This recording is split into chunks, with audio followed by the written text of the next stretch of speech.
Hello বন্ধুরা, আমি আজকে আবার নতুন একটা রেসিপি নিয়ে চলে এসেছি। আজকে আমি বানাবো বিরিয়ানি। প্রথমে আমি হাঁড়িতে জল বসিয়ে দিয়েছি, তারপর এলাচ, দারুচিনি সব দিয়ে দিয়েছি। জলটা ফুটে আসলেই চাল দিয়ে দেব।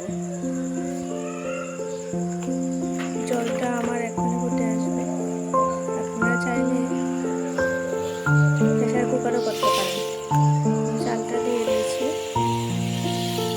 চালটা ফুটে আসলে নামিয়ে নেব। আমি ওইটা আপনাদের দেখাইনি, আমি কড়াই বসিয়ে দিয়েছি। কড়াইতে আমি পেঁয়াজ কুচি দিয়েছি,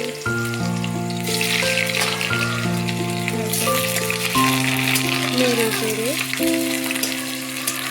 এটাকে একটু ভেজে নিতে হবে।